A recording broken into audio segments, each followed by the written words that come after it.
ഈശോമിശിഹായിക്ക് സ്തുതിയായിരിക്കട്ടെ. വിശുദ്ധ ലൂക്കാ അറിയിച്ച സുവിശേഷം 9-ാം അധ്യായം 62-ാം വാക്യം.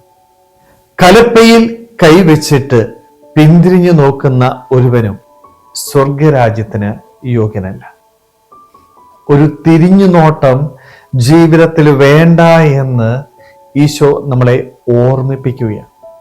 എങ്ങനെയുള്ള തിരിഞ്ഞു നോട്ടമാണ് വേണ്ടാത്തത്?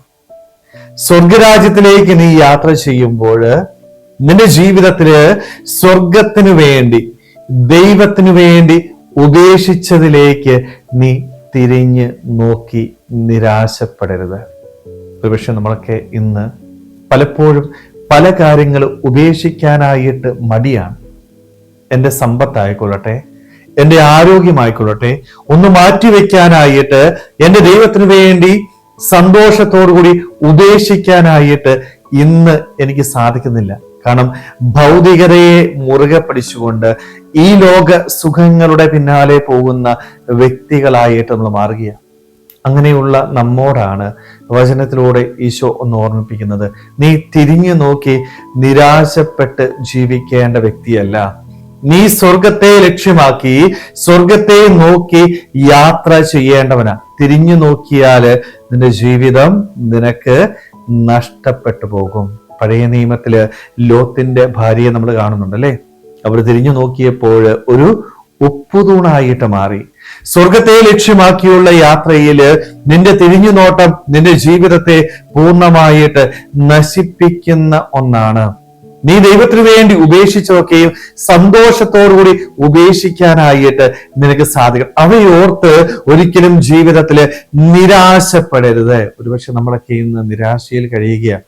പൈസ ദൈവത്തിന് കൊടുക്കണോ? എൻ്റെ ആരോഗ്യം ദൈവത്തിന് കൊടുക്കണോ? എൻ്റെ സമ്പത്ത് എൻ്റെ ദൈവത്തിന് കൊടുക്കണോ? എല്ലാം ഭൗതികമായ ഈ ലോക സുഖങ്ങളിൽ മാത്രം ഒതുങ്ങി നിൽക്കുന്ന വ്യക്തികളായിട്ട് നമ്മൾ മാറുകയാണ്. നമ്മളെപ്പോഴും എല്ലാ കാര്യങ്ങളും ചെയ്യുന്നത് എന്തിനു വേണ്ടിയാ? ഈ ഭൂമിയിൽ എനിക്ക് സന്തോഷത്തോടുകൂടി ജീവിക്കണം. ഈ ലോക ജീവിതത്തിന് അപ്പുറമുള്ള ഒരു ജീവിതത്തെ കുറിച്ച് ചിന്തിക്കാൻ പോലും പലപ്പോഴും നമ്മൾ തയ്യാറാവുന്നില്ല. നമ്മുടെ ജീവിതത്തിന്റെ വലിയൊരു പരാജയം ഇത് തന്നെയാണ് സ്നേഹമുള്ളവരെ. അതുകൊണ്ട് ഈശോ നമ്മളെ ഓർമ്മിപ്പിക്കുന്നത് പോലെ പിന്തിരിഞ്ഞു നോക്കി നിരാശപ്പെടാതെ നമ്മുടെ ജീവിതത്തിൽ ദൈവത്തിന് വേണ്ടി ഉപേക്ഷിക്കുമ്പോൾ സന്തോഷത്തോടുകൂടി ഉപേക്ഷിക്കുവാനായിട്ട് നമ്മുടെ മുമ്പിൽ ഒരേ ഒരു ലക്ഷ്യമാണ്. എന്താണത്? സ്വർഗം.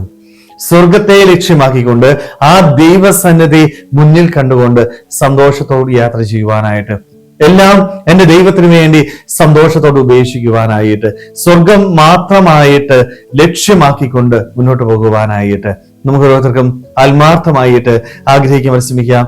ദൈവം നമ്മളെല്ലാവരെയും സമൃദ്ധമായിട്ട് അനുഗ്രഹിക്കട്ടെ. ആമേൻ.